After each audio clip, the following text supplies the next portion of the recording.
What is the Trinity? This is a truth with pure power chord. Truth. The truth. The truth. The truth. The truth. Do you want to hear the truth? Do you want to? And good morning. This morning's subject is going to be what is the Trinity or Holy Trinity? Let's get into it. Well, I'm sure a lot of you have heard the term Holy Trinity or Trinity, and you've been confused. You think to yourself, now, how can God be three different people? Well, I'm going to explain to you today what the Holy Trinity actually is. Let's just first get a broad-based definition of what that means. The Holy Trinity is a fundamental concept in Christianity that describes one God existing as three distinct but equal persons: God the Father, God the Son, which is Jesus Christ, and God the Holy Spirit. This doctrine emphasizes that while there are three persons, they're all of one essence, making it a central mystery of the Christian faith. So you might ask, where in the Bible is there evidence that it actually exists? Well, there are. These definitions express three crucial truths. The Father, Son, and Holy Spirit are distinct persons. 2, each person is fully God. And 3, there is only one God. So the Bible speaks of the Father as God in Philippians 1 verses 2, Jesus as God in Titus 2 verses 13, and the Holy Spirit as God in Acts 5 verses 3 to 4. Right, so this diagram that I've drawn for you here explains it. You'll see the Father is God, the Son, Jesus, is God, the Holy Spirit is God, but the Father is not the Son is not the Holy Spirit, and the Holy Spirit is not the Father. So if people ask you, how do I know that there's a Holy Trinity? This is what you tell them. Explain that the Bible declares monotheism. Okay, hear, O Israel, the Lord our God, the Lord is one.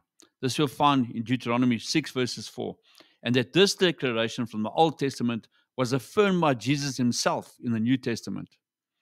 Jesus said this. Jesus answered him, the first of all the commandments is, hear, O Israel, the Lord our God, the Lord is one. That you'll find in Mark 12 verses 29. Next, explain that the Bible also declares the deity of both Jesus and the Holy Spirit and their oneness with God the Father. What it says is, in the beginning was the Word, and the Word was with God, and the Word was God, and the Word became flesh and dwelt among us, and we beheld his glory, the glory as of the Holy One, begotten of the Father, full of grace and truth. John 1, verses 1 to 14. Then, as he entered a certain village, there met him 10 men who were lepers, and stood afar off. And they lifted up their voices and said, Jesus, Master, have mercy on us. So when he saw them, he said to them, go show yourselves to the priests. And so it was that they went, and they were cleansed. And one of them, when he saw that he was healed, returned with a loud voice, glorified God, and fell down on his face at his feet, giving him thanks. And he was a Samaritan. So Jesus answered and said, were there not 10 cleansed? But where are the 9? Why did not all the others return to give glory to God, except this foreigner? Luke 17, verses 12 to 18. But a certain man named Ananias, with Sapphira his wife, sold a possession, and he kept back part of the proceeds. His wife also being aware of it, and brought a certain part and laid it at the apostles' feet. But Peter said, Ananias, why has Satan filled your heart to lie to the Holy Spirit, and kept back part of the price of the land for yourself?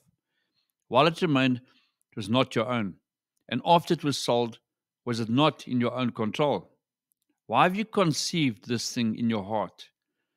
You have not lied to men, but to God. Acts 5, verses 1 to 4. Jesus answered them, I told you, and you do not believe. The works that I do in my Father's name, they bear witness, and I, my Father, are one. John 10, verses 25 to 30.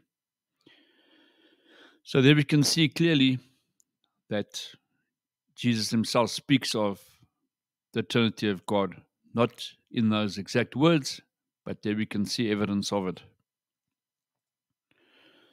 But also, when you explain the Trinity to people and when you try and understand it yourself, your starting point must always be this. To think that we will ever fully understand the Trinity is to make the mistake of thinking God is fully understandable, which he is not. God's ways are not our ways. So we'll never truly understand the Trinity. We can only try to understand it at our particular level. God is infinite. He is beyond us and beyond our thinking.